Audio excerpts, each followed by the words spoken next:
बिस्मिल्लाहिर्रहमानिर्रहीम। अस्सलाम वालेकुम डियर स्टूडेंट्स, उम्मीद करता हूँ आप ठीक ठाक होंगे और आपकी ज़िंदगी खुशियों के साथ गुजर रही होगी। डियर आगे बढ़ते हैं और कल कुछ किस्में जो थी वो मैं पढ़ा चुका था और आज जो किस्म नंबर 3 से आगाज़ करते हैं और ये क्या है, किनाया तारीज़। तो सबसे पहले पढ़ते हैं, इसकी तारीफ की तरफ बढ़ते हैं। इस किनाया को कहते हैं, किनाया तारीज़ उस किनाया को कहते हैं जिसमें मौसूफ यानी जिक्र ना हो। उस किनाये को कहते हैं जिसमें मौसूफ जिक्र ना हो, मज़कूर हो, उसका जिक्र ना हो, लेकिन करीने से, लेकिन थोड़े से तरीके से समझ में आ ना आ जाए, ये थोड़े से समझ में आ न जाए। तो ये कहने वाले का मुद्दा क्या है, यानी थोड़े करीने से जब समझ में आए तो फिर क्या होगा, यानी कहने वाले का जो मुद्दा है वो क्या है, यानी कहने वाला जो उसका जो मकसद है, उसकी जो मुद्दा है कि वो क्या है।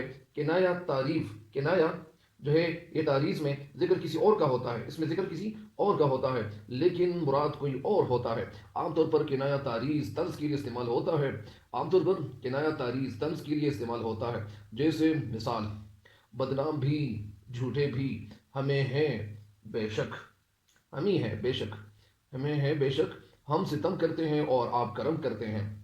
तो ये जो है, यानी किनाया तारीज़ उस किनाये को कहती है, तो आप समझ चुके होंगे। तो ये बदनाम भी झूठे भी हमें है बेशक, हमें है बेशक, हम सितम करते हैं और आप करम करते हैं। शायर इस शेर में बज़ाहिर ख़ुद को बुरा भला कहता है, बुरा भला कहता है या कहते हैं कि बदनाम हूँ, कि मैं बदनाम हूँ, झूठा हूँ, बेवफा और सितमगर हूँ, और आप ए सनम बेहद वफादार है। यानी मैं तो सब कुछ हूँ, मैं तो झूठा भी हूँ, मैं सितमगर भी हूँ, मैं जालिम भी हूँ, मैं सब कुछ हूँ, लेकिन तू जो है ए मेरे महबूब, ए मेरे सनम, तू बड़ा वफादार है। लेकिन इसका असल मुद्दा ये है, मुद्दा मतलब मकसद, कि सनम अब ही बदनाम, झूठे, बेवफा और सितमगर है। यानी इसका जो असल मुद्दा होता है, असल जो उसूल होता है, या असल जो मुद्दा होता है, मकसद होता है कि सनम आप ही बदनाम, झूठे, बेवफा और सितमगर हैं। यानी सितमगर और झूठे बेवफा तो आप हो, मैं तो नहीं हूँ। और ये बात तो करीने से समझ में आ जाती है, करीने में थोड़े से ढंग से, थोड़े गौर के बाद ये बात जो है समझ में आ जाती है।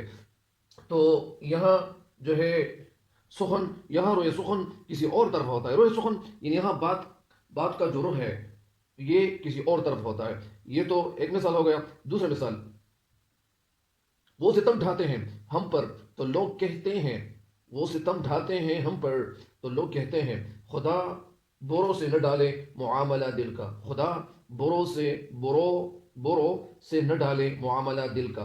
तो बोरो लोग यानी बुरे लोग, उनसे यानी अल्लाह ताला यानी न डाले मुआमला दिल का। यहाँ मौसूफ, मौसूफ कैसे कहते हैं, मिसाल के तौर पर मैंने आपको बताया भी है कि मौसूफ, मिसाल के तौर पर ठंडा पानी, तो ठंडा जो है पानी, ठंडा जो है सिफत है और मौसूफ क्या है, वो पानी है। पानी की जो है वो सिफत की जाती है, पानी और जो है मुज़क्कर लफ्ज़ है। तो यहाँ मौसूफ का जिक्र नहीं, यानी यहाँ मौसूफ का जिक्र नहीं, मगर सितम ढाने के किनाये से ज़हन महबूब की तरफ मुंतकिल हो जाता है। यानी यहाँ मौसूफ का जिक्र ही नहीं है, यहाँ मौसूफ का जिक्र नहीं, मगर सितम ढाने के लिए, सितम ढाने के लिए, यानी सितम ढाने के किनाये से ज़हन में महबूब की तरफ जो है वो चला जाता है, मुंतकिल हो जाता है। ये तो ये किस्म मुकम्मल हो गई। इस किस्म की तरफ चलते हैं और बढ़ते हैं। किनाया तलवीह, तलवीह जो है अरबी ज़बान का लफ्ज़ है और तलवीह के मानी दूर से इशारा करने के हैं। क्या मानी है, दूर से इशारा करने के हैं।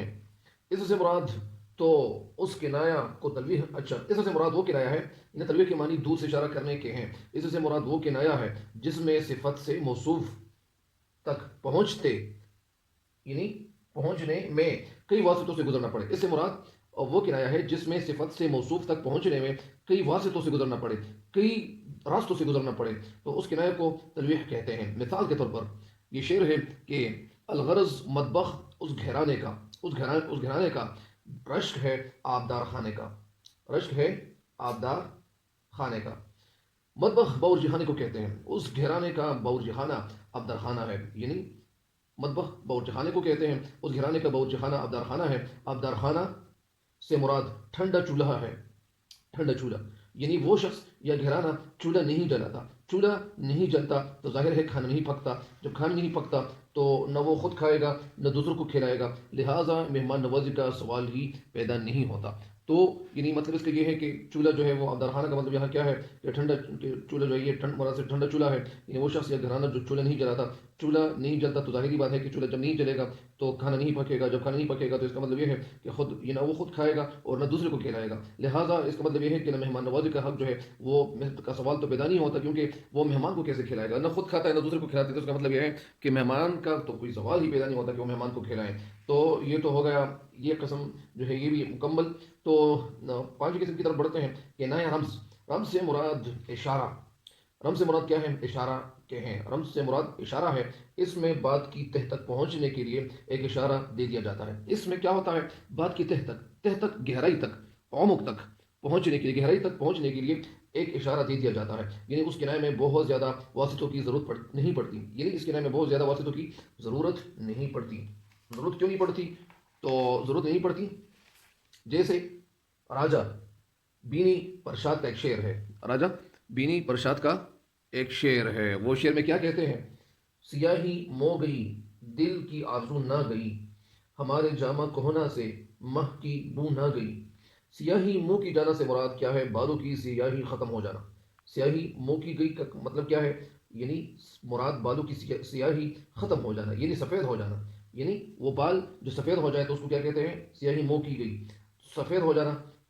اور سفید ہو جانا اس یعنی بوڑھا ہونا یا بوڑھا ہو جانا۔ اس طرح جامع کہنا سے مراد میں کی کہنا سے میں کی بو نہ جانا، میں شراب کو کہتے ہیں بو نہ جانا، یعنی سے بو نہ جانا، نہ پھیلنا۔ مراد کیا ہے اس سے مراد پرانے لباس سے شراب کی بو نہ جانا، یعنی پرانے لباس سے شراب کی بو نہ جانا، یعنی بڑھاپے میں شراب نہ چھوڑنا۔ اس کا مطلب یہ ہے کہ بڑھاپے میں بھی شراب نہ چھوڑنا۔ ان اشارات و کنایات کے ذریعے سے اصل بات کی تہ تک پہنچانا یا پہنچنا کوئی مشکل کام نہیں ہوتا۔ جب یہ اشارے دیے جاتے ہیں تو ظاہری بات ہے کہ جب اشارے دیے جاتے ہیں تو کئی اشارے جب دیے جاتے ہیں تو وہ بات کی تہ تک پہنچنا کوئی مشکل کام پھر نہیں ہوتا۔ یہ قسم بھی ختم ہو گئی، اگلے آخری جو ہے قسم کی طرف بڑھتے ہیں، اور یہ کنایا ایما ہے۔ ایما کے لفظی معنی اشارہ کرنے کے ہیں، یہ وہ کنایا ہے جس میں نہ واسطے زیادہ ہو اور نہ ان میں پوشیدگی ہو، یعنی یہ ایما کے لفظی معنی یا لغوی معنی اشارہ کرنے کے ہیں، یہ وہ کنایا ہے جس میں نہ واسطے زیادہ ہو اور نہ ان میں پوشیدگی ہو۔ مثلا سفید ریش سے مراد بوڑھا آدمی ہے، یعنی سفید ریش سے مراد کیا ہے؟ بوڑھا آدمی ہے۔ کنایا قریب کا ہی دوسرا نام ہے، یعنی یہ جو کنایا قریب ہے تو یہ کیا ہے؟ یہ کنایا قریب کا دوسرا نام ہے، یعنی مثال کے طور یہاں پہ آپ کو سمجھایا ہے، یعنی ایما کے لفظی معنی اشارہ کرنے کے ہیں، یہ وہ کنایا ہے جس میں نہ واسطے زیادہ ہو اور نہ ان میں پوشیدگی ہو۔ مثلا سفید ریش، تو سفید ریش تو ظاہری بات ہے کہ سفید ریش یعنی جن کی داڑھی جو ہے وہ کیا ہے؟ سفید ہو۔ بوڑھا آدمی اس سے مراد کیا ہے؟ بوڑھا آدمی ہے، کنایا قریب کا ہی دوسرا نام ہے، اور یہ جو کنایا ایما ہے تو یہ کنایا قریب جو ہے اس کا دوسرا نام ہی اس کو سمجھا اور تصور کیا جا سکتا ہے۔ تو امید ہے کہ آپ ان سے فائدہ اٹھاؤ گے ضرور، اور مجھے امید ہے کہ آپ ان سے فائدہ اٹھاؤ گے، اور انشاءاللہ یہ آپ کے سمجھ میں یہ چیزیں، یہ اقسام، یہ قسمیں انشاءاللہ ضرور بیٹھ جائیں گی۔ تو اللہ سے دعا ہے اللہ تعالیٰ آپ سب کو ٹھیک رکھیں، اور مجھے امید ہے کہ انشاءاللہ آپ ان سے ضرور سے فائدہ کرو گے، اس سے فائدہ اٹھاؤ گے، اور تب تک کے لیے اجازت چاہتے ہیں۔ اجازت لینے سے پہلے میرے چینل کو ضرور سبسکرائب کریں، کیونکہ میری ہر نئی آنے والی ویڈیو جو ہے وہ آپ کو وقت پہ پہنچتی رہے، اور یہی زندگی کا ایک مقصد بھی ہے۔ اللہ تعالیٰ آپ سب کا حامی و ناصر ہو۔ السلام علیکم ورحمۃ اللہ وبرکاتہ۔